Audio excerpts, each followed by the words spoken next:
My name is Athena Kablenyu. I'm a stand-up comedian, podcaster and writer and a parent, which is great, but children can't talk and I need conversation. So every now and again, I invite a friend around to keep my company. Today, I've got someone who it is an honour to be sitting opposite. I'm amazed he even bothered to come round and talk to me. He even came bearing gifts, which we're going to talk about later. Today, keeping my company is the fantastic Alex Wheatle. Yeah, well, thank you. It's a pleasure to be here. And to be honest, it was nice getting out of the house. It was nice getting out of the house. Yeah, because my wife expects me to decorate 24/7. So you gave me a perfect excuse to come down to London. Are you good at DIY? No. No, you're not. No, So I find it hard work. Your wife's expectations are going to be seriously not met. Probably not. What's the worst DIY disaster that you've had? In our first flat, I hung up the wallpaper upside down, but we left it. How did you know? Was it like wasn't something obviously upside down, like a person with feet in the air? I wanted to do it in a rush, basically a day. Okay. You know, so unfortunately she came home and but we left it. We thought it's kind of kinky looking or cool or whatever. Right, yeah, like avant-garde. Yeah. Okay. You know, like something the French might do. Or So that doesn't sound too bad. I thought you were going to say because I once flooded my kitchen. Right. This is a true story. I once unplugged a washing machine because it was blocked or something. Like, you know, pipes get blocked. I can't remember why I did it, but I unplugged it and I had to put it back in again. But I forgot to plug the outlet pipe back in. Oh. So then I put a wash on, and then I flooded my kitchen. And how the expensive downstairs was that? Well, my flat was fine. It was a downstairs flat that got a bit of water damage, but in the end it was fine. A little bit of well, as it happens, it got properly water damaged to my downstairs flat. This is a boring story, but I had this flat where I got these mad builders in, and they rewired. They did the water supply wrong, so the toilet flushed with hot water. What? Well, right, which is ridiculous. That could be unfortunate if you want a B-day kind of thing. Yeah, burn your batty. So for ages, I was like, well, I guess my toilet's just going to be really clean. But it turns out the components for toilets aren't designed for hot water. So it gradually melted some of the kind of components, and drip by drip, it was leaking into the downstairs flat. This sounds very... It was horrendous. Messy. It was horrendous. So, and that's the worst kind of leak, the kind of like slow... drippy leak. Anyway, when my downstairs flat's ceiling finally caved in, and it actually caved in, what I saw was just I've never been so ashamed. And it wasn't my fault, but it was horrible. It was the worst nightmare. And he was so good about it. I can't match that though. Okay, go on. My first trip to Jamaica, and my dad took me to my uncle's place way out in the countryside, and I wanted to use the toilet, and I never used a pit toilet in my life before. And it was like a little hut. So everyone knows it's a pit latrine, basically a hole in the ground. Yes, it's a hole in the ground. I wasn't aware of that. I thought, oh, okay, they got outside toilet, cool. You know, I'm used to outside toilets in this country, and you know, people used to have them in their back gardens and so on. So I thought it was something like that. No, it's just a hole in the ground, a very deep hole in the ground. All I saw was this very strange flies and other insects that I cannot describe, just hovering over it. And I thought, oh my God, I have to take off my, underwear and kind of crouch over that thing while all these things are kind of snapping away at your skin. And the smell, Athena, oh my God. No, that was my first, that was awful. Okay, yeah, so you probably weed into a toilet with hot water. Probably nothing to complain about too much. So you're not that good at DIY or using pit latrines, but you're quite good at writing. Yeah, I hope so. You're quite good at writing, and can we talk about your new book that's coming out next year? Commotion of the Caribbean. Commotion of the Caribbean. I wasn't a big fan of those Pirates of the Caribbean movies with Orlando Bloom and who's the other guy, Johnny Depp. Yeah. And was it Keira Knightley? They were okay, but I thought, you know what? I really like to see a black female heroine kick ass. And so I created Commotion. She gets sold into, she's living life on a plantation, but she gets sold into the most notorious pirate haven in the Caribbean, Port Royal, Jamaica. And not many people have written about that period, because Port Royal at the time was probably one of the richest places on earth. They made heaps of money. because you had Captain Morgan and others sailing to Panama and looting those cities and bringing back gold and so on. So I thought, I'm going to put Kamoshi in the middle of that. You know, she's going to try to raise money to free her young brother who's still on the plantation. So, folks, that's coming out next year, I believe, February 2022. So, and my daughter's going to be dressed as Kamoshi on World Book Day. This is official. Okay, so that's what I'm excited about. What the next World Book Day, she's getting dressed up as her. I haven't even read the book yet, but I've got a pre-publication copy. I'm very excited to read it. I'm thrilled to read it.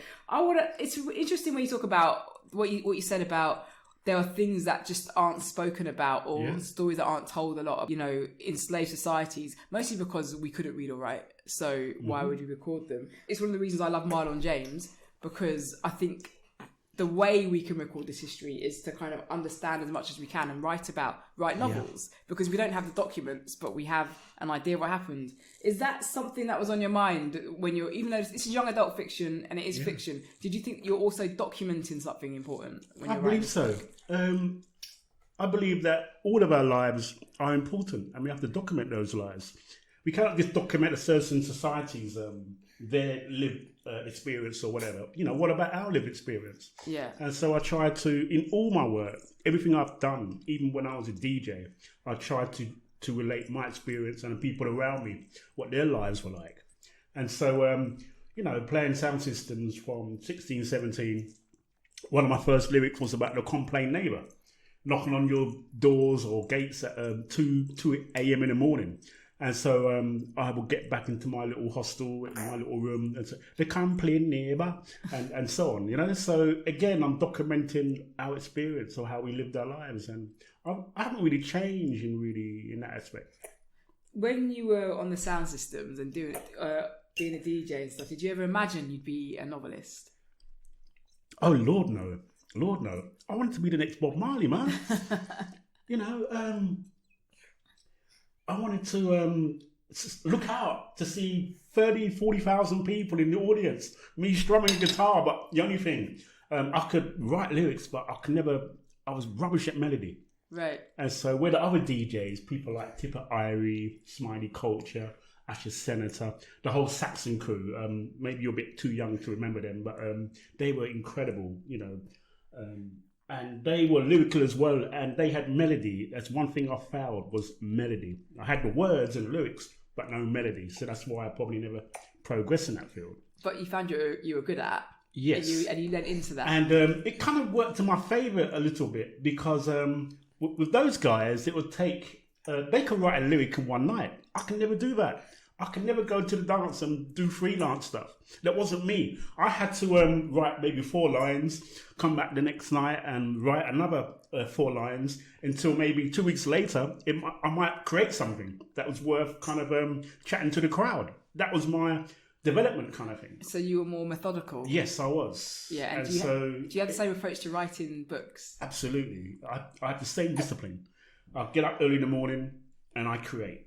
Just like I did when I was 15, 16, 17. So I've kept that. So that was a blessing. When you stopped making music, was it a clean break, or did you always keep your hand in it? I kept my hand in it. I kind of went to the poetry jam scene. In Brixton, it was thriving. There used to be this place underneath the arches near Marks and Spencer, I believe. And it was run by an incredible woman called Claudette Douglas. And she would decorate these arches under the railway with bed sheets and paint on them, some lovely images of African culture and Caribbean culture. And she had a little stage there.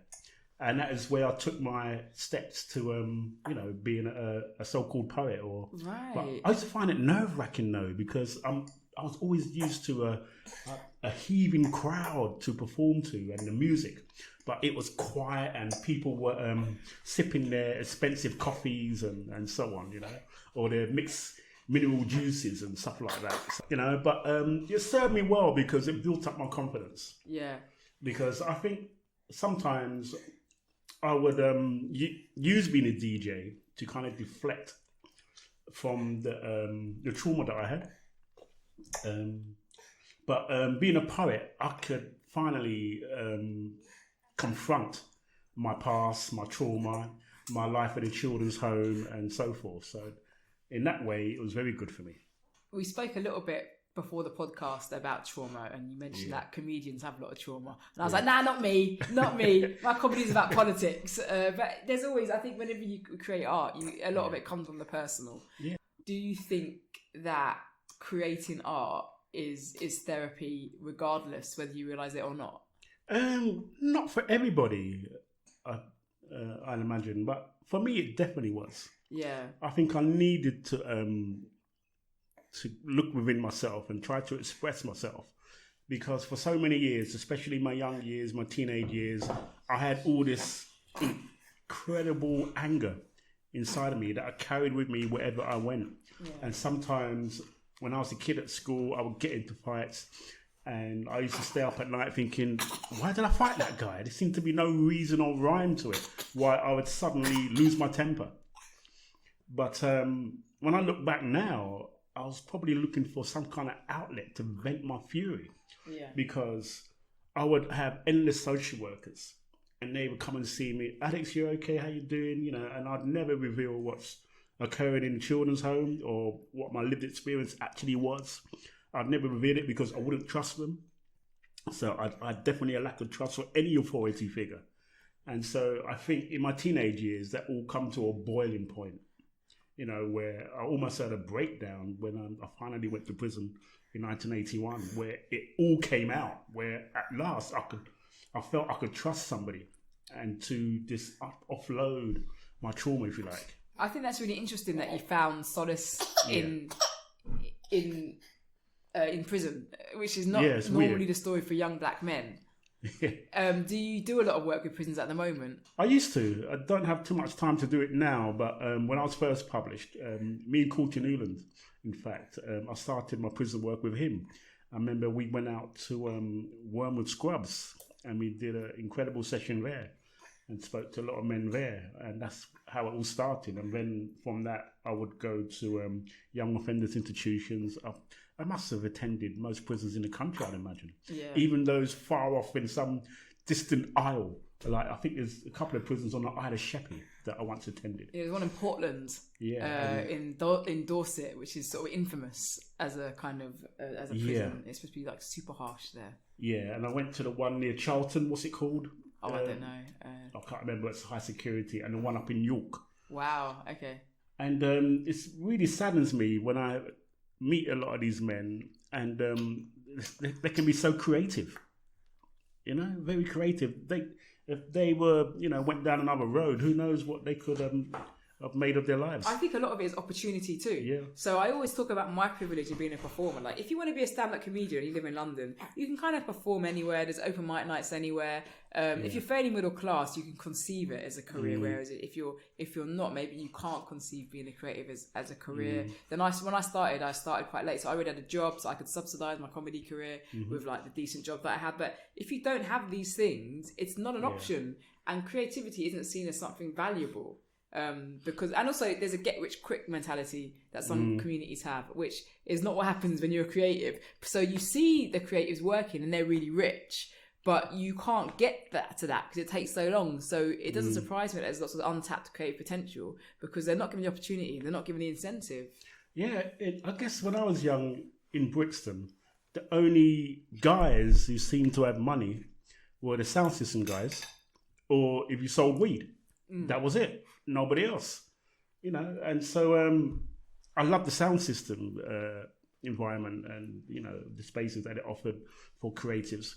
And I really loved the DJs, the owners, and all that whole kind of culture. And that's the road I decided to take. And I still don't see myself as any different from what I was when I was 16, 17. You know, being a creative. Basically, my books are just longer lyrics. Longer lyrics. Yeah. I love that. Longer lyrics. So when did you write your first book? How old were you when you wrote your first book? Brixton Rock came about late 20s. Late 20s. Late 20s. And I was very naive. I thought that if I wrote a book, I'd be a millionaire once it was published. I really believed that.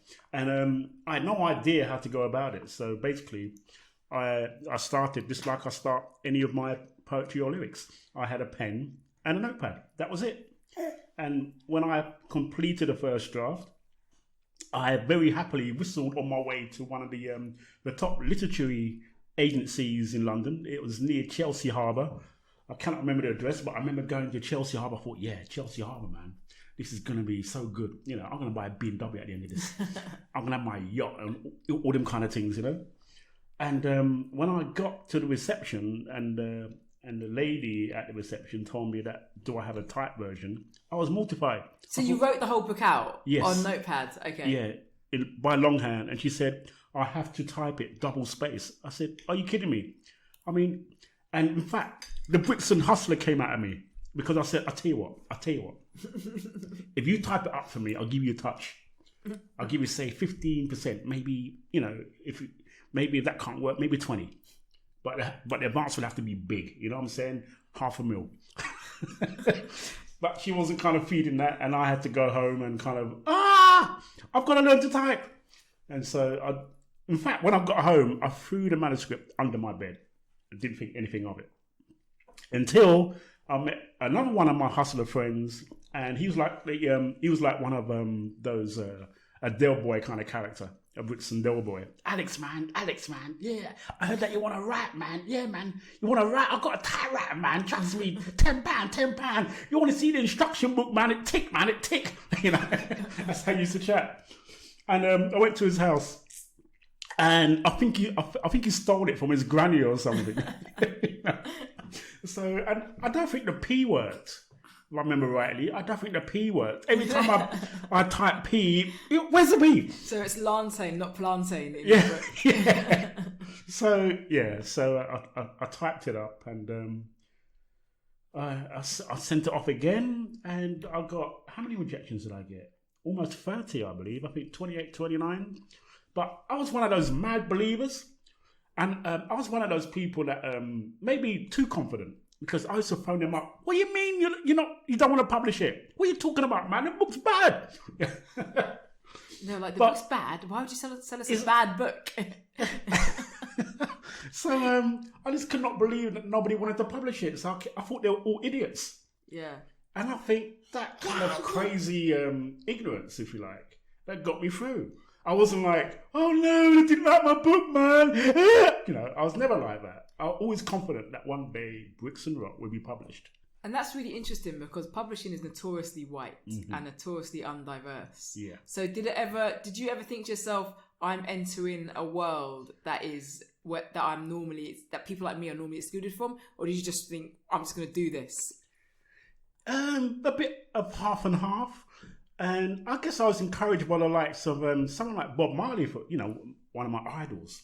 I mean, he went into a white world, didn't he? When Chris Blackwell acquired him for Island Records. Yeah. And he had to go to places like Cornwall and, you know, places like that to perform to total white audiences. I thought, well, you know what? He entered a white world. Look what he's done. Look what he's achieved. Maybe I could do the same thing. But Bob is a musician, you know, and black people are associated with music in the minds of the quote-unquote white mind. So if you're a black person, if you're like a white person and you see a black person singing and they're singing reggae, nothing is like alien to you there. It's like, but, I mean, I'll tell you a really quick story. A friend of mine was working in Brussels. Okay, it's just going somewhere. And she was working with this like 19-year-old who was on some kind of Erasmus scheme or something. She was white and from Ireland. Incredibly smart, incredibly educated. She had to be a real precocious person to be in the same space as my friend who at that point was in her 30s. She's just like a 19-year-old or whatever. Really smart. And they both loved books. They were talking about books. This Irish girl had never heard of Toni Morrison. No? Ever. And she is someone who would have described herself as literary and well-read. And stuff. And my friend couldn't believe it. You've never heard of Toni Morrison? That's crazy. And she was like, I haven't. She goes away. A couple of days later, she sees my friend again and she says, oh God, I looked up Toni Morrison. No wonder I hadn't heard of her. You didn't tell me. No wonder I hadn't heard of her. You didn't tell me she was black. Oh. Okay, so in her head, black was a genre, right? So it's like, oh, why would I've heard of James Joyce? Yeah. You know, I've heard of Yeats, I've heard of Shakespeare, I've heard of Alan Bennett, I've heard of all these people, but a black, why don't I know a black? The idea that you would just pick up a book written by a black person in her head was bizarre. Yeah, that unconscious bias, isn't it? Madly, that is still there today. That's what we have to fight for, basically. Yes. To erase this unconscious bias, because a lot of black people say, I'm not racist, but they're thought systems. And in fact, I read a recent book by Michael Holding where he addresses this. Yes. Straight on, He's another one of my heroes. Yes. And he explains why taking a knee is necessary and so forth, to remind white people that, you do have many of them do have an unconscious bias. And it's because of the societies they were raised in to believe that they are superior. And, when you're growing up from a child, you absorb all that information that tells you black people are inferior. They absorb all of that through fiction, popular culture, film, television, whatever. It kind of grows in you like a weed, if you like. And so at the moment, you have to try and uproot that strain of weed so they can be free of that unconscious bias. Also, not everyone's going to agree with me, but also to let people know it's not your fault. You grew up with. If I was white and I grew up in this world, I'd probably think that way too. Exactly. I'm not immune to the messages that we get on a daily basis regularly. Mm-hmm. We're being told how to live, who's important, who's pretty, who's not pretty, who's intelligent, who's not intelligent, gender roles, this, and that's just advertising. Yeah. That's just one thing. Then you've got education, then you've got music, then you've got art and culture, then you've got film. Television. Even Love Island. I don't watch Love Island. On the times that I've watched Love Island, I'm thinking, you know what? These black women who go on that show, they're not valued as much as some of the white women. I don't watch it personally because every time it's on, I understand there's a debate about the attractiveness of black women and who's going to pick the black woman and who's this. And it's honestly like, it's going to sound really, really weird. I don't think as a society we've progressed enough to have a show like Love Island where people can just go on it and be themselves without like the racial baggage. Yes. I don't think it's a show for black people. I really don't. And I don't know why black people, men and women and mixed race ones go on it, because if you're mixed race, particularly light skinned, you just get objectified. It's like, oh my god, she's so beautiful, look at her hair. If you're a black woman or dark skinned, people talk about your hair, people talk about your rejection, people do you like her because you like her or because you're trying to use her? Like all these silly little debates. It's like, I don't think this is a space for us. Like society has to catch up with us. But this is just from what I see from the conversations on Twitter and stuff like that. I haven't watched it, so I think we have regressed in a way. When I think about the 70s and the black icons, people like Angela Davis with her hair black and proud, that kind of movement. And when I see now black women in popular culture, not everybody, but a lot of black women in popular culture, with their weave and everything else. And I'm thinking, well, I don't mind that, but why do they feel that they have to look a certain way if they're on television or film or whatever it may be, or even reading the news? Think about how many newsreaders actually have their natural hair, black women newsreaders. Hardly any, maybe one or two at a stretch. Yeah. So black women, I feel, are still uncomfortable in those kind of spaces to be who they really are and to be seen who they really are. Yeah, I think I've got a few thoughts on this. My theory about hair is that, first of all, I said something to you before the podcast, hair is a racial identifier. In fact, it is the most effective racial identifier, more effective than skin. If you want to know where someone comes from, look at the texture of their hair. So the fact that we do adjust our hair so much is political, whether we like it or not. And that doesn't mean we don't have personal choice in the styles that we have, but we have to look at the styles available to us in a political way. So there's no way we can divorce ourselves with that. I do think what's happened with all of us, black women and men, because black men adjust their hair too. Okay, I used to know a hairdresser who was a brilliant hairdresser, and she had 3 sons, and she wouldn't let their hair grow more than 2 millimeters.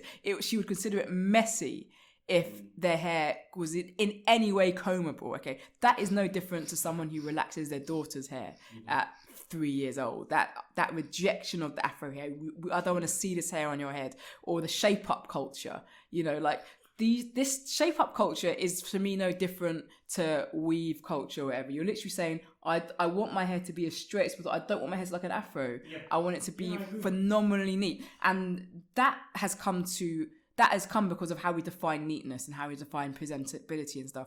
What I do think though is that it's gone on for so long, it's even lost that now. It's just become fashion. You know, it's like, I want to do this because my mate's doing it. I want to do this because my other friend's doing it. And we haven't really thought about the roots of those decisions. Because of that, rather than me think, oh, I'd rather people didn't do it, I'm just like, let's just talk about how we got here. Let's talk about how we got here. And then the more we talk about it, the more we'll be able to say, I think I'd like to do this with my hair today. You know, like we'd be able to make more decisions that provide a bigger variety of looks that we're not getting at the moment. Yeah, maybe. We need to have that conversation. We need to have many conversations about where we are placed in society, you know, and how natural we should be in those spaces in regards of it, especially black women, because I think there's not as much pressure on black men to appear in a certain way, but definitely there is a pressure on black women, whether it's in media or TV or even indeed in the office, where sometimes they're made to feel uncomfortable because of their choices of maybe wearing natural hair or the way they dress or whatever, or even their wraps and so on. And so we need to have that conversation. But on the other, conversely, we can get quite self-conscious with it. So I happen to know, like, you know, not what happens to know. Some of my white friends don't understand why we straighten our hair. They're like, why would you have this beautiful afro hair and then stick a weave in it or do whatever to it? And in many ways, it's like, we don't necessarily acknowledge that, like, we've got people who aren't black who love our hair more than we do. You know, like they would do anything to be able to have a cane row or to be able to get locks or to be able to wear braids or whatever. And yet we don't really acknowledge that. And I think sometimes we are constantly, we're always talking about kind of the negativity through which we are viewed or the negative way in which we're viewed. But actually we're viewed in a really positive way. And that's why you have appropriation. Like, actually, people want to physically have our features in bits. You know, they want our lips and our backsides and our hair too. My thing now is like, we talk so negatively about the way in which we're viewed and treated. And actually, a lot of it is envy. You know, a lot of the hatred that has been directed towards African and African-descended people is just pure envy. Yeah, I think so. I mean, when I go to Jamaica, Athena, especially to the poorest places or Kingston, or even in the countryside, and I see the black women there and the way they carry themselves and the way they walk so tall with their head high. And they believe they're beautiful women. And you can see it pouring out of them when they're walking so tall, you know, with their shoulders back and their head forward and up and so on. There's a pride there. There's a sense of pride there. And sometimes I feel that people who are born in those societies, Ghana, Jamaica, wherever it may be, they have a certain sense of their own beauty, where sometimes we don't have that here. Do you think it's because society knocks it down? I was going to say, you're surrounded by blackness, so you don't. In many ways, you're not a black woman in Jamaica. You're a woman. Yes, you know, exactly. and you don't have to justify. Don't have to prove. Yes. Yeah, you've got nothing to prove. Whereas here, there's that weight of being a black woman, quote unquote. So what does that mean? It doesn't mean anything. It means you can be what you want to be, right? It's just, and what does it mean? Like the variety and diversity within blackness means the idea that it should mean something is bizarre. I think it's changed a lot now. I think if you're a black woman and you want representation in terms of body shape or hair, there's more now than there was when I was a young person. And I think my daughter... What are you saying? More representation of black beauty? Absolutely. Yeah. Like, I can't... When I had an afro, because I relaxed my hair when I went to university. I'll tell you a funny story. I went to Ghana with an afro and I came back with straight hair when I was 18. Could you imagine? Went to the motherland and came back with straight hair. So when I was 18 then... But even in Ghana or Nigeria, places, do black women feel pressure to conform to the white ideal? But let's say Eurocentric. It's about yes, absolutely. If you watch Nollywood, you only have to watch one Nollywood film to see that the legacy of colonialization is very much playing out in the way that we style our hair and what is deemed quote unquote professional and what is deemed quote unquote unprofessional, or not even, or money. What is a class thing too? You are of a lower class perhaps if you wear your hair a certain way, and you're of a better class if you wear a different way. So it's not just a British thing that. Or not just something that happens to black people in white society. It happens to black people all over the world. Yeah. And then you have to, the other side of it, that's an industry. That's someone's job to put in a weave. It's someone's job to relax hair. So if we stop doing that, then there's a lot of people that wouldn't be very happy with that. And that's what I mean by it's sort of become normalized now. So whilst whilst the roots of it is political, now in 2021, it's just how we inhabit the world, which is sort of sad and not sad. Sometimes it's nice that people have that choice. But anyway, I had an afro. Anyway, I relaxed my hair for 3 years at uni, came back and I was like, I can't afford Where did you go uni? I went Birmingham. Yeah, okay. So and I came back and I was like, I can't afford this. And I would go around. I used to go to lots of parties and raves in those days. And I, with my kind of backcombed afro, and people would just be like, soul sister, and this and that, and shouting things at me at the street. This is black people. So it was even alien. It was like seen as a statement. And it was never a statement. It was just my hair. So what I'm saying is, when I was a young person, young adult, it was a statement to have natural hair, which was meant having natural hair was a hard thing to do because you didn't want to make a statement. You just wanted to have your hair. Yeah. Where white women's hair is never really seen political, is it? Well, exactly. If you're a white woman and you walk out of your house and you haven't done anything to your hair, no one's shouting "Soul Sister" at you. No one's shouting Bridget Bardot at you, or a bet from Coronation Street at you. No one's saying that. They're just letting you get on. And that's the other thing too. That's why it can be quite tiring being black. Like everything you do is political.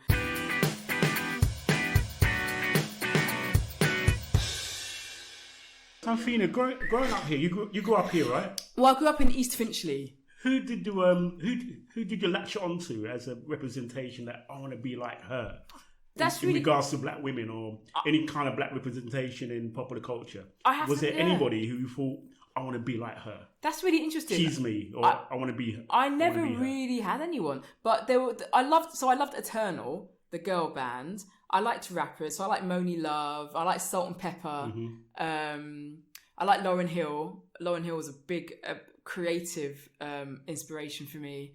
Athletes, so like people like Denise Lewis. And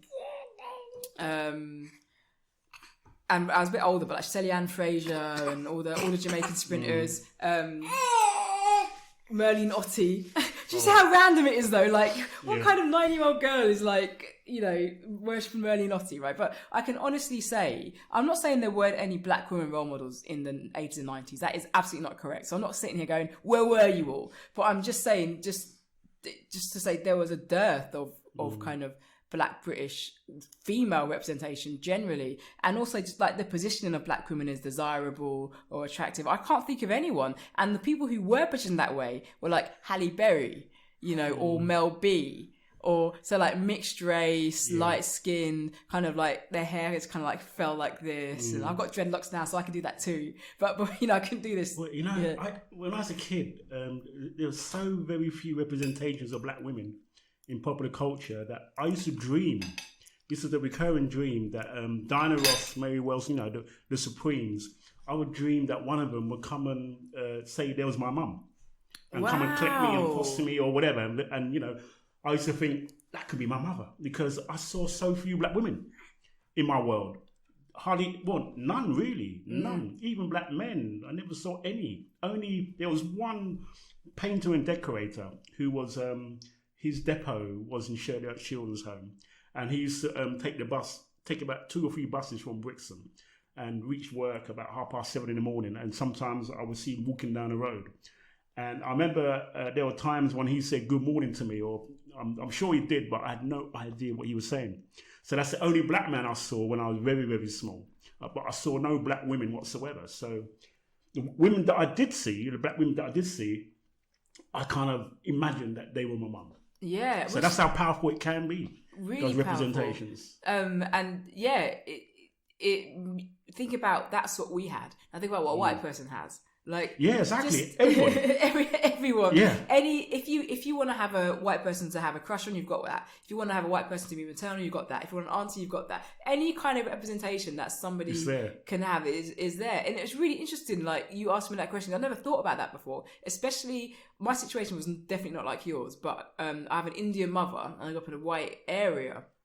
So I never really had anyone in my household to look up to. And my brothers will hate me. I always talk about this. They must be sick of it. But their walls were plastered with pictures of white women.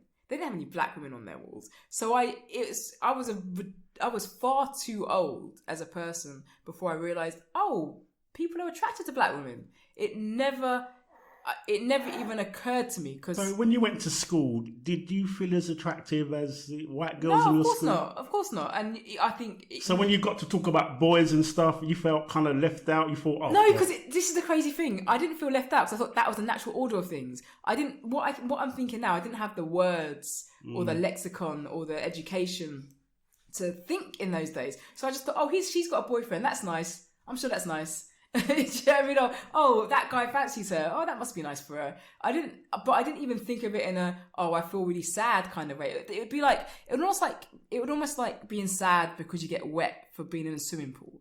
I just thought that's how things were. That is worse, because when you feel negatively about something, someone can like shake you out and be like, "Don't be so stupid, you're gorgeous." But when you that's just how things are. People don't date black women. My dad didn't. My brothers didn't, my friends didn't, my male friends didn't. I would sometimes get teased a little bit by, particularly like, I remember I used to do this paper round, and I'll always remember this. And some of my brother's friends did a paper round, so we'd see each other on our bikes. And there was a really cold day where I'd ridden past one of my brother's friends, on our paper round. I didn't think anything of it. I just I was a bit shy, I guess. So I was when you're shy, you get embarrassed to see people. You just want to be anonymous, right? So I was a bit embarrassed to see him. And then in the evening, my brother said, I heard you saw so-and-so. He said when he saw you emerging from the fog, it was like gorillas in the mist. Can you imagine? So this is like a white boy saying to my brother, it was like... He wasn't even aware of how offensive that was. I wasn't aware until I remembered it about a few years ago, because it's internalized. And I don't think the white boy was like, she's black, it's like gorillas in the mist. But all the stuff is internalized. You don't know that it's happening. So it was only... I don't know what happened. I think I started to read more literature from black people, because that's another thing too. I read a lot, but I didn't read a lot of black writers. And I only started reading more black writers so I could take ownership of what I could read more. So it wasn't just me going to the school library. It was me it was like a gradual, something's quite wrong with the world. A realisation. And then when I went to university, I was blessed to go from... I wasn't in a 100% white environment in London, to be fair, and particularly in my secondary school, but in university, I just found myself around lots of black people. And that was formative for me. So you felt more comfortable? Massively. And black people of all different kinds. Like, I suddenly realised that my form of blackness wasn't the wrong kind. It was just a kind that's unique to my experience. I think with me, it's more about esteem. Yes. Where even when friends of mine, especially when I moved to Brixton, would say, "Alex, this girl likes you, You're going to step to her, you're going to say hello or whatever." I said, "Nah, she don't like me, man." Yeah. What's she going to like me for? Nah, man. You're lying. That was my kind of approach, because I just didn't believe that there was somebody else out there who would say, "Alex Wheatle is attractive and he's worth, good company or whatever." I just didn't believe it because of the way I was raised. Well, I was basically raised to believe that I'm just worthless. So how do you get over that? How do you actually believe that you are actually, worthy of somebody else's love? And so that was the biggest hurdle that I probably had to face in my life. How did you get over it? Was there something formative for you? Again, like you, a bit with the reading. Yeah. A bit with me spending time with Simian in prison. Yeah. And him telling me about black history and the way black people are valued in history and what works they've done and what inventions they've made and whatever. So my life as a kid, where I used to cheer Tarzan, whenever Tarzan used to fight a so-called savage or whatever, Tarzan always used to win.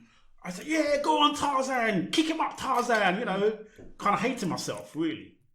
And so I had to kind of cross that bridge and look at it from the natives' point of view. Hold on a minute. How is Tarzan beating up everybody in the jungle or in Africa where he's meant to be, and no black man ever wins? So I had to see myself as a black man that can win. Yeah. Can win, whether it's a fight, whether it's the attention from a girl or a love interest, I had to fight for that and believe in that. Yeah. Also, something I learned is that white society just tells itself lies about itself all the time, and then once you start to see the propaganda, then it's a lot easier just to laugh at it. Yeah. So what I do now, where I see that play out now is in disaster movies. Whenever you watch a disaster movie, it's always some white heteronormative focal point that saves the day. Did you watch The Tomorrow Wars? Have you seen it yet? It's on Netflix. No. It's another disaster movie about the end of the world with Chris Pratt in it, and basically he saves the day. But they always end. All these disaster movies ends with a white man and a white woman and a child going, "We did it, son," and it's just laughable. Yeah. But now I can see that for what it is. It's hilarious. Whereas before I'd kind of unlearned this stuff, I'd be like, "Oh my god, that's the future." They saved us again. I'm glad you brought this up because Simian, he deconstructed King Kong for me in prison. And he said, "Alex, you need to watch that film again." I said, "Why?" And he said, "Alex, you have to notice that King Kong, he eats all the native women, all the women of colour. He eats all of them. And he comes across a white woman and he falls in love with her. Doesn't that tell you something?" And my brain started to click. I thought, oh yeah. And there's so many films like that. Yeah. That puts white women on this incredible pedestal where they're seen as ideal beauty or whatever, and where they're seen as not worthy, so King Kong can eat all these, what do you call them, sacrificial women of that native island, wherever it may be. Well, what is food? It's disposable. It's like exactly disposable, not worth anything. I'm going to consume you. Yeah. You can see it in films. I make a point when I'm watching films with my partner, going, "See the propaganda." You see it in the most innocuous films. So have you seen Yesterday with the Beatles movie with that brilliant Indian actor? I've forgotten his name. Anyway, he's in love with a white woman, which is fine. Lots of people are. But by the end, and he pretends to be. He wakes up in a world where the Beatles doesn't exist, so he pretends he's written all the Beatles songs. Mm-hmm. That's the film, and he becomes a famous superstar. And at the end of the movie, he's playing a big concert at Wembley or something, and he dedicates this song to this white woman. And what he does is incredible. He's on stage singing this song, and the image of this white woman is behind him on a huge screen. So you just see this big. She is beautiful. She's a big, beautiful white face behind him. And this little Indian guy going, "You're amazing, you're amazing." And it's so typical of what you see in the movies. And I'm not saying, by the way, if you're a white woman, you are not immune to self-esteem issues, to any issues like that. It's not like, this white women have no problems in the world. I'm not saying that. But that depiction of the desirability of white women, and he gives up he gives up his Beatles career for her as well. So this guy gives up a career where he could make hundreds of millions of pounds for that. So that idea of, she's worthy of all of this. And it's amazing. I'm like, it's in this film. This is a silly little Richard Curtis movie. I remember the early seasons of Big Brother. All the black women who appeared on that in those early seasons were described as scary. And there's something behind that. There's definitely something behind that. Why? Why are we so scary at times? It's like this white fear of the black men, which I wrote an essay about in an anthology called Safe, where there's an actual fear. We have it upstairs. You do? Yeah. Great. Carry on, sorry. Great, it's fantastic to know. But I was writing about this unnatural fear to have for black men. It's like when I first went to Brixton, and white women would cross the road purposefully to avoid me, even though I offered no threat. I wasn't even looking at them. They would clutch their purses closer to their chests, or they would give a side eye and so on. There's this unnatural fear that they had.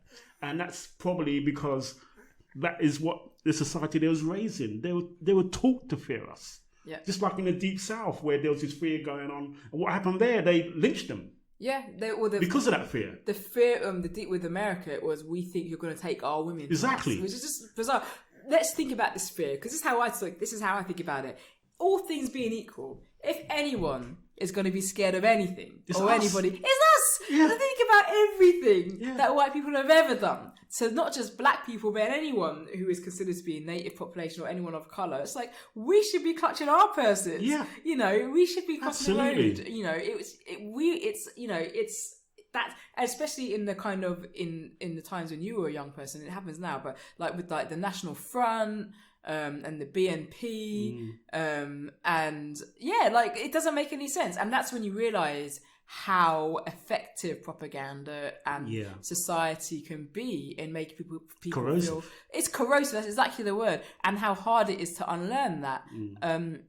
So to the point where now people are going to Big Brother, and going, "Oh, this is a progressive person," and this is why the reaction to the black English players taking a knee was so extreme by some right-wing commentators. I mean, I think it was Priti Patel who said she doesn't mind if people boo that. I mean, when you think about it, taking a knee is a respectful stance. It's a very respectful stance. We're not cursing anybody. We're not hailing anybody out. We're not disrespecting anybody. We're just taking the knee. When you look on the origins of that, Colin Kaepernick, I hope I pronounce his name correctly, it was a soldier who said that in wars gone by, American soldiers would take the knee in honor of a fallen brother or hero or whatever.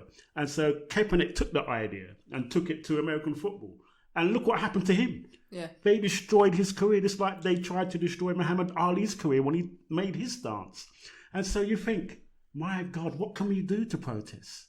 What can we do? We can't even take the knee without them getting offended. Well, we have to say Black Lives Matter. That's how basic it got. We've got to say, okay, you're not understanding what's happening in schools. You're not understanding what's happening in hospitals. You're not understanding what's happening in society and things like that. So let's just say Black Lives Matter. And they still find a reason to disagree with that. I think there are two things going on here. First of all, it's a severe lack of education. People are growing up in monocultures and they are lacking the information they even need to empathise with what it is to be a black person in a white society. So what we were talking about today about representations of black people, I think a lot of white people would be surprised about what it was like to grow up. Now, I would say there was a difference. Now, you can turn on the TV and see black people. You've got social media, so you can just follow black people and you just absorb black people with, you can curate your content and your media in a way you couldn't do it, when we were younger. But you couldn't do that when we were younger. And I think what that does to your brain is, like you said, corrosive. And people can't relate to that. But hopefully they do things like listen to this podcast, they do things like read books and they empathise with it. The people who don't empathise with it, boo the knee. They're like, what are you talking about? You're a footballer, you earn $100,000 a week. Blah, blah, blah, blah. And that's just lack of empathy, lack of education. The second thing is they know exactly what they're doing. And they know the minute society gets better, their lives, which are based in privilege, get worse. Yes. So this is them doing everything within their power to protest against it. That's probably the fear coming in again. Yeah. Adding on top of that. So, mind you, I don't think it will get worse. That is perceived that it will get worse if there's equality everywhere. So you have to wonder why they're so against this.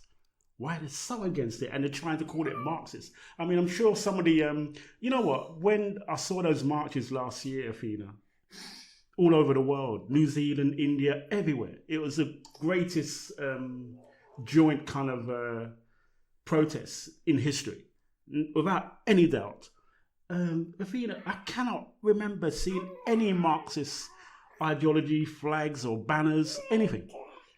I'm sure most of the people who went on those marches can't even spell Marxist or even read his book or whatever. They don't know where he's buried. And yet we're trying to steer the conversation. Oh, they're Marxists. Oh, they're Marxists. They're just trying to undermine a very basic fact. And they're trying to say, if you support these people, you support a mass transformation of society, which is garbage. If you support these people, the only thing you support really is fairness. That's the only thing you support. And if there is any transformation to be had, it's for everyone's benefit. If you decolonize the curriculums, that's to everyone's benefit, okay? It's not just, the funny thing about the whole decolonize the curriculum debate is that my curriculum is very decolonized. My children will learn everything they need to know. We've got a whole library of books upstairs. They're learning it now. Yeah.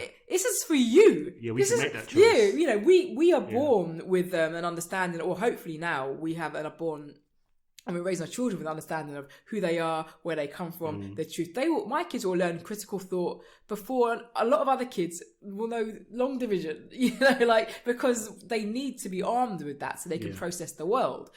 But if you don't have that, no one's teaching you that, you're going to go out into the world and you're going to graduate into it and you're going to be very surprised. And you are going to turn out, you're going to be one of those people booing people doing sensible things. So that is stuff that benefits everyone. Believe it or not, this isn't just for our benefit. And I think that's the message now that needs to filter through society. So, Athena, you think that is the next step after the tossing of Colston into a harbour? I think it is. I mean, for my part, I would try to write narratives that will, because for me, statues were never important.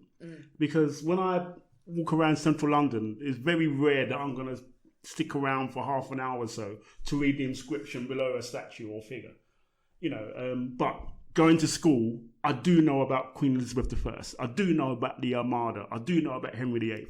I know about these things. Statues don't have to be there to inform me that these people lived and they did what they did. And so this is why, for my small effort or my small contribution, I feel it's not my duty, but I feel it's important to write those narratives about slave revolts in 1760 Jamaica, or try to highlight those hidden histories that are so glaring in the English curriculum right now. Very glaring in history. I mean, even in university level. Some of my colleagues at Manchester said to me, Alex, I didn't know about Chief Tacky and what he tried to achieve. This is before the 1791 Haitian Revolution. And I said, because it's been hidden. Yeah. The British, when I describe the British, I'm talking about the establishment here. Because you have to remember the working class Brits, they had the same masters. And so they need to be educated too of what really took place. Those owners of those cotton mills, wherever, they were the same people who owned plantations out in the Caribbean. And so we need to revive these narratives and tell them from our own perspective. What happened in Amritsar, what happened in Kenya with the Mau Mau, and, how many they castrated and killed and imprisoned. We need to tell those narratives. So when Boris Johnson says that it would be better if they were still in charge, he needs to be told how offensive that is. Yeah. He really does. And the likes of Priti Patel, Kwasi Kwarteng, we need to be asked questions. Why you support this man who's telling you that your ancestors are not even worthy to govern themselves? They need to be asked those questions. Exactly, and that's one of the reasons why they hold on to the control of the curriculum so stringently, because they know once people are equipped with information, what they say has no power at all, because it's easily rebuffed and refuted. So I do believe that education is the next step, and could be one of the final steps. Because once you fix that, that's the foundations of your future behaviour. I'm not saying that the way you act as a kid is determining what you do in the future for good. Everyone could change at any point in their life. But I'm saying if we speak to young people from the time they start school to the time they graduate in a way that is honest about the world, in a way that is anti-racist and anti-anything bigoted, really, you'd be surprised at how cool they come out. Because that's what, once you educate yourself, you do come out to be quite a cool person. But having said that, I don't want to wait for the schools. And guess what? You can't afford to. You can't afford to, and you don't need to wait for the schools. I read something the other day that 1% of English literature texts for GCSE, only 1% are written by people who aren't white. But white people are the global minority. So what are they reading, right? Literally what are they reading? But guess what? You don't just have to read the books that you read for GCSEs. You can read whatever bloody book you want, right? So how do we instill a love of reading outside of what you've got to read to pass the test? Starts from home, isn't it? Precisely. So this is where not everybody has children, obviously, and not everybody with children has the time to do it. But boy, you better make the time, because I can't wait. I can't afford to wait 20 years for the government to sort stuff out. I read another thing about how only a certain potential and a certain percentage, it was like 7% or something, I forget. So a certain percentage of books feature a non-white character. I'll take to my daughter's room, okay? About 90% of the books do. Guess what? Because they're independent publishers. They were self-publishers, okay? You cannot wait for Penguin, even though Penguin are doing great things. You can't wait for publishers to fix the world, okay? And we live in a democratized society now. Guess what? We can kind of fix our worlds ourselves. So that's what I like to talk about. Just like, great, this is all terrible. Yeah. What are you doing about it?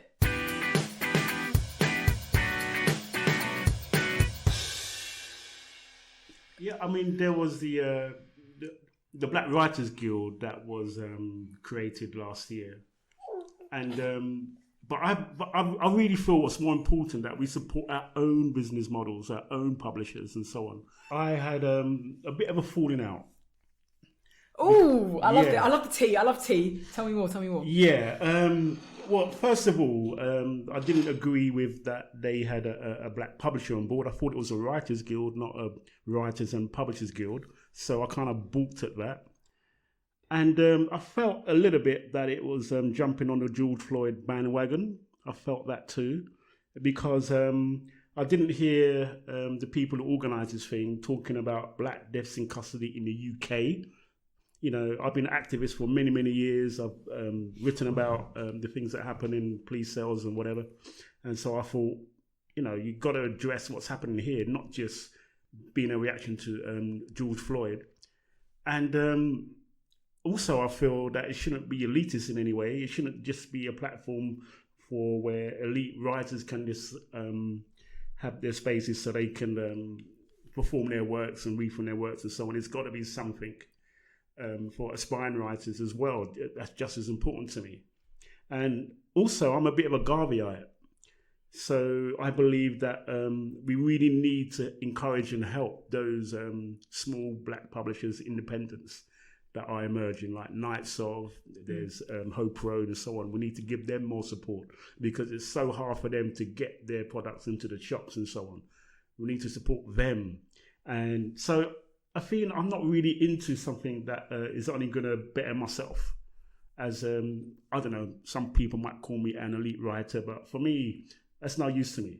You know, if it's just for my benefit, what's the point? You know, we've got to help those who, you know, are first coming onto the scene and first entering the publishing situation rather than helping those who are already established. You know, I believe that one of their first events was Bernardine Evaristo. That's all fine and good, but she doesn't need it. She doesn't need it. Yeah. She doesn't need it. Other writers do. You know, I started off with an independent, Hope Road. Or at the time they were called Black Amber Books. It was owned by one Jamaican lady, and that was it. That published Bricks and Rock. You know, after my almost 30 rejections. And I think that kind of journey is very important still. I think even Bernardine herself started off with an independent, a very small independent. So we cannot just serve the elite or work with the elite publishers. We have to think about leaving some kind of legacy and have to try to build up the black publishing that is out there right now, trying their best to get their works out there. You've touched on something that I feel really passionately about, and that is black individual success that is often promoted as quote unquote progress or evidence that we're getting better. The reality is that there are lots of highly visible and successful black people in this country. There's no point denying it. More than you find in Australia or Germany or something like that. Yourself might be one of them, Alex, you know. But, you know, the Stormzy's, the footballers, the Premier League is like 40% black men. This is a bizarre overrepresentation of a population. It doesn't even make any sense, okay? And it's because, and that actually can be argued to be because of racist reasons, because young black boys have been told you're going to be footballers and not doctors, lawyers, scientists, whatever. But let's park that for a minute. There's a lot of us in this country who are in the top, let's say, top 2-3% of the country in terms of profile, earnings, career. But it means nothing when it comes to the state of this country and what it means to be black in this country. So what I'm trying to say is the position of Bernardine Evaristo, who I adore her writing. I can't tell you how in love with her writing I am. But her being able to exist and her being able to publish books and her excellence means nothing. Doesn't make it easier for me to be a published author or anyone else who looks like me. And that's why I can't agree more with what you're saying. Like, when you're in that position, you can't take it for granted. You know, something I really feel it always annoys me when a black person's on the cover of Vogue. So what? Do you know what I mean? Like, okay, fine, it's representation, but it's like the most elite kind of representation. So I would, as a 9-year-old, wouldn't look at a black model on Vogue and be like, I can be her. Do you know what I mean? I want to see a black person. Yeah, I want to see a black person in EastEnders be the person of desired or whatever. Like, that's probably a silly example. But the point I'm making is we often celebrate these things and it's worse now because it's very Instagrammable. So these kind of visions of success are, you know, you put it on Instagram, you get 1 million likes and it can influence people and we think it's for the better.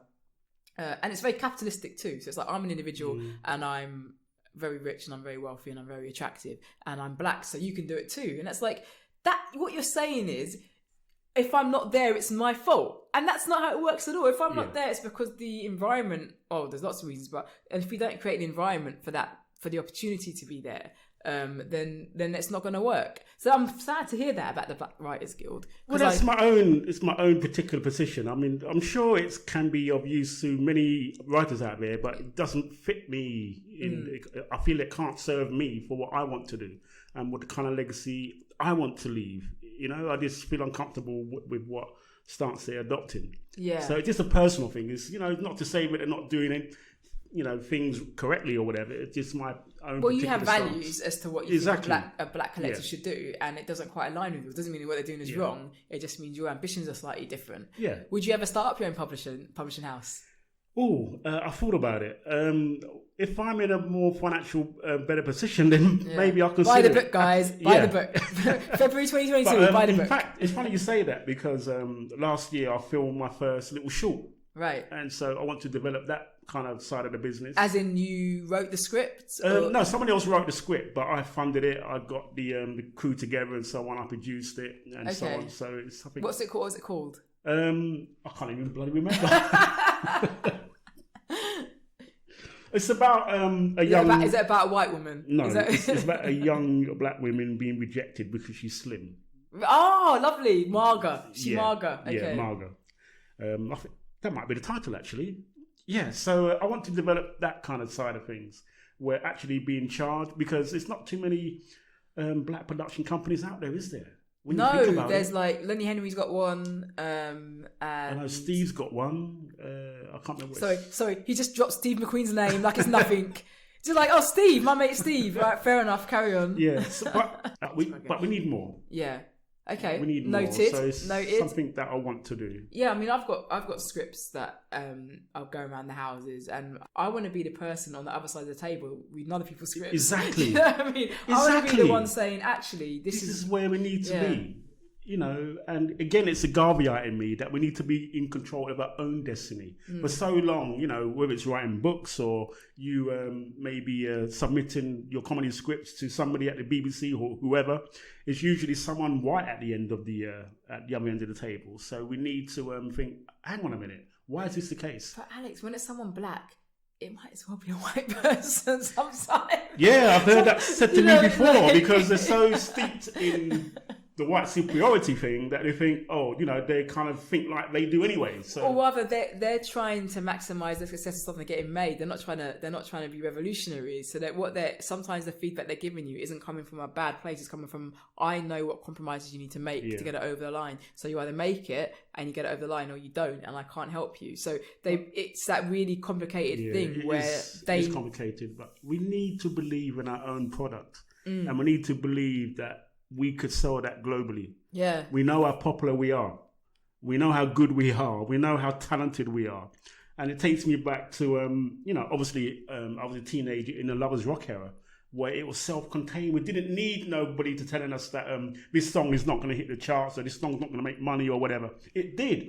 And the only reason why it wasn't visible in the charts because the whoever collected the data for the Top of the Pops countdown or whatever, would never go to these shops. Yeah. Would never go to Brixton or Willesden or Birmingham or wherever it may be where, you know, because Carol Thompson and Janet Kay was the one, but an artist like Carol Thompson, she would tell tens of thousands of singles that were not represented in the Top of the Pops chart. Yeah. And so we proved we can do it. There is a support there. We just need to believe in ourselves that bit more, than create our own companies, create our own content, and set it globally. And exactly, and stop waiting for white people's permission. Yes. You know, because ultimately, and this is my theory, and it's like a dark theory, but it's kind of like, if we are given a level playing field in which to compete, we'll probably win. Okay, because when you have to work harder, you become better at what you do. Yes. It's not a genetic thing. We're not genetically superior to anyone. No one is. But because we hustle, and because we're made to hustle, we have to. And that is why when every now and again you get a breakout bit of art that that comes out that is kind of fully black owned and black produced, it does amazing things. Everyone's shocked. Like, why are you shocked? You know, like it's just because they had to work harder to get as good as they could to be what they are, and that's why it's so popular. I'm thinking, did you watch Rocks on Netflix? That movie? Okay, so that was written by a white person, to be fair, but that to me that's a black movie. The cast, everything. Yeah. There's a reason why that film is as good as it is. A lot of it is ad lib as well. Exactly, so coming from the talent of the actors. Exactly, they didn't go to whatever acting school you get your actors from these days. They didn't do any of that. They went to the people and they got actors and they based them on their acting ability as opposed to whether or not, their class or their schooling or whatever. And there's a reason why that was creatively just one of the most beautiful films I've ever seen. Like it's and maybe this is where the fear comes from, Athena, that they know we're just as good. Just as good. And so maybe the feeling, if they're, if it's level table, will there be opportunities for them? Exactly. Because in my, years ago, I've had many fights with the BBC trying to get stuff commissioned, especially my novels, East of Acre Lane. And we used to go to endless meetings, me with a script writer and the potential director. And they're saying, you got to do this, you got to do that. And you got to, they keep kind of putting hurdles in the way. And that became so frustrating because we knew it was a quality product. We knew it was a viable project to get greenlit and so on. But we just couldn't overcome that hurdle. It almost like they would not allow us. Yeah. It's almost like they kind of just ticked the box for development, but didn't want to green light. And they invent reasons to say no. Yes. And then you watch TV the next day and you see something just the same, but it's a white thing. Yeah. And you think, wow. That's so frustrating. A friend of mine who's a writer had the same issue with publishers. She tried to get a travelogue of of her traveling through Europe published, and she's a black Ghanaian woman and she couldn't get any publishers. But then if you're a white person, try and get a travelogue of you published going through Africa. Do you know what I mean? People will be falling over themselves. As it happens, a couple of years ago, Afro-Peon was published eventually. Which is just, but then now we've got that, we couldn't possibly have another one. So it's like the SIF. There can't be more than one breakthrough. It's frustrating because, and I think that is why it's always hard work being a black person, particularly black creative in a white world. That's why it's very important to take holidays. Alex. It's quite wearing. You've got to take holidays. And funny enough, this is why I really enjoy the writers' room that we had. Yes. With Crompton and the previous one in Small Axe, because it can be so wearing being a black creative in whatever industry you choose to be part of. Yeah. And I found publishing the same, I thought, oh God. And it was so kind of nice to have minds like yourself in that room too, where we can share a load, if you like, to create this thing. And you can talk about certain things. Like I remember, so just for people who won't know this, one of Alex's books was being developed by the BBC, and I was lucky enough to get to write an episode of it. And we had a writer's room, and it was a very diverse writer's room, which was brilliant. And the great thing about having a diverse writer's room is you can say things and not have to explain things. I remember we had one conversation about the appearance of one of your characters, and in the book, her appearance isn't described. She's just described as Trinidadian, I believe. Yeah. However, in the script, she was written as a light-skinned black woman, and we had a conversation about this. Yeah. And I just thought, and I was just having this conversation, I thought, this could never happen with white writers, or if it was to happen, it would just be assumed, wouldn't it? Yeah, that she would be a fair-skinned Trinidadian. Exactly, but it was also, if it was to happen, white people would find that conversation really awkward. Like they wouldn't be able to get to the nitty-gritty and be like, and actually what happened was you said, oh, there's no description of her, and we were like, let's make her dark-skinned, and we were like, cool, she's dark-skinned. Yeah, end of conversation. Yeah, if it was white, if that was a white writer, we would have gone up to the bloody CEO. Yeah, they would have had some debate about it. But it was just because we understand immediately the significance of that decision, and we understand what that means, and we understand why it might have become a light-skinned person without realizing. We could be like, oh yeah, okay, let's not do that. And that's what happens when you put more than one black person in a room. Yeah. That's what happens. You're not just sticking one black person to represent all black people. What you're doing is you're having real representation, which is lovely. This is going to be the longest podcast we've ever done. It's literally half the length of this because it's you. I want to end on one thing. Okay. So you spoke about Small Axe, which we thought, everyone thought Small Axe was brilliant, that series. And for people who don't know, and where have you been if you don't know, Alex had an episode which was about your childhood and it ends as you start writing. Yeah. It ends. There's the park, but it ends with the typewriter guy, doesn't it? The typewriter guy. And I wanted to ask you about Simian, so I might ask you a question about him. So, obviously, did you watch the Lovers Rock episode? Yes, I did. I know there's a lot of debate about that one. Were parties really like that?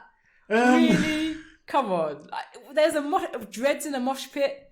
Yeah, that wasn't and every blues or party kind of dance thing, but a lot of people complained about the attempted rape scene, And a lot of people come up to Alex, why is that in there? You know, and I think we kind of stepped on people's idealistic kind of memories of what blues dancers were actually like.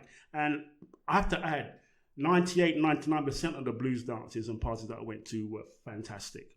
But on the other 2%, not so, where girls did get offended and did get abused or molested or whatever. I mean, it's strange that people are so against that character. I think what they was against is that there was no comeuppance for that character. He was kind of left to hang around in a dance and so on. He wasn't kind of chased out. But it's kind of ironic that in the last few months or so, a lot of stuff has emerged. Bad boys in Brixton and so on, and they're getting their kind of dirty linen kind of spread in the public now, with people going online and saying or speaking of their experiences. Black women, I'm speaking about. They're speaking of their experiences about certain characters in not just Brixton but elsewhere too. So it did happen, but not as maybe as every kind of blues experience or what many people enjoyed. It was an enjoyable time. But I guess for drama, you need something. Yeah, like, so I didn't have a problem with that at all. I think that even now that you go to a house party or any party, you know, men will do inappropriate things to women. That's unfortunately what happens in any context. There's not even a black thing. You can go to I can't think of a white club. You go anywhere, a Weatherspoons, and a man might be in. That's patriarchy. I just thought the dancing. I was like, it's not something here? I really experienced. But I would say this though. I think they wanted to merge the party with dancehall. Yes. Because around about the time, if you went to a shaka dance or a coxswain dance, one of those big sound system dances, people would actually kind of dance like that. Portrayed. So they were trying to tell lots of stories. They were trying to tell too many stories, maybe. Yeah, one thing, yeah. But it's not to say that it didn't happen. I mean, who knows that there's a blues dance where that didn't happen. But I guess most people's experience wasn't that of what was depicted in the Small Axe episode. But I still enjoyed it. The thing I learned was Michael Ward's character putting on the Jamaican accent and suddenly at the end going, "All right, love." And I was like, my mind was blown. So on my last question... Many of us had to do that. Yeah. For real. I mean, when I used to go dancing, I used to try to put on a little Jamaican accent, even though I'm raised in the burbs, you know? For clout, yeah. Yeah, I mean, if you were seen as too English, you were laughed at. Yeah. You know, in fact, it used to be very, very funny because I had no idea how to dance when I first went, you know, to blues or whatever. And, you know, I would kind of smooch like kind of, I remember from my disco days at school. And so I used to kind of dance stiffly round in a circle with a girl of my choice kind of thing, you know, really kind of stiff. You know, I had no hip movements whatsoever. Guys, I'm seeing this right now. You don't have the honour of it, but it's interesting. It's like a foxtrot. I know. And on my first few occasions, the girl would say, "Boy, what you doing?" And I would say in my fake Jamaican accent, "Me dancing." Me crabbing. In fact, that was the Brixton word, crabbing. Crabbing. Crabbing. They said, "Me crabbing." You don't like it? He said, "No, what are you doing? Get away." Okay. Yeah. Anyway, that opened for me. I'm 39, so I didn't. By the time I was going out, it was sort of garage and jungle and stuff. So it's definitely a time. And I'm from North London too. It's very much. It's not that it didn't happen in North London, but it's definitely I associate house party just South London. When I went to a house party, I used to go south, maybe Tottenham, Edmonton, but generally south. So it opened my eyes to something I hadn't seen before. So you was born a little bit too late for Norwich and all those kind of clubs. Yeah, with me it was Temple and Hackney and All Nations and all that. All Nations is a bit before me. But where was it? Where did we go in Hackney? It used to be the 480 Club, Cubies, Oceans. And it's called something else when, God, I'm showing my age now. It's called something else when I used to go up there because it used to be like, we used to call it the Police Mile because we called it the Police Mile because from Brixton, as soon as we crossed London Bridge, the police were on you. Oh, I've seen. Okay. You know, so we had to sometimes throw away all our weed. Right over the river. Which was, yeah, oh God, man. It was. There's some really high ducks in the 80s. It was tragic. It was tragic. We see the police approaching. We stop the car, jump out the car, and just throw weed into the river. Oh God, the amount of weed that must have been in that river. Oh man, yeah. And then we had to re-buy our weed when we got there. So we're out of pocket. And so if we wanted to get to know a girl and buy a drink, we had no money because you spent on weed. Yeah, buy more weed. So those whales got stuck in the tail.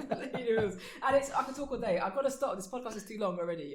But it's not enough. I'm going to have you back again. Yeah, okay. That'd be a pleasure. Thank you for coming to keep my company. I'm going to talk about your book. I do an outro recording at the end of this. I'm going to talk about your book. I'm going to read it. I'm thrilled. It's been a pleasure to have you down. Thank you. And the plantain was lovely. So any future guests listening out there, the plantains are fat and delicious.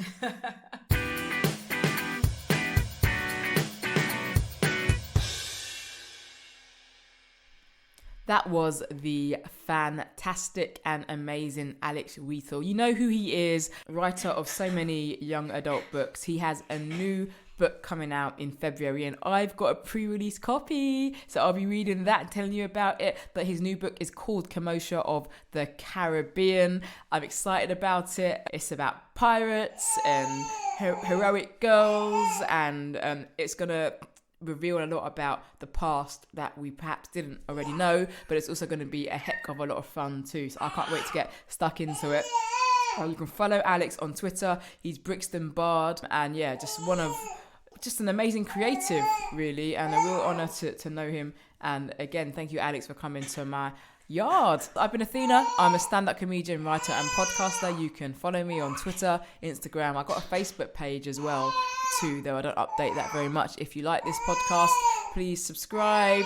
All right, someone wants me to finish up. Please subscribe, like, comment, do whatever, tell your friends about it. That would be great. I appreciate you so much for listening, and we'll catch up next time.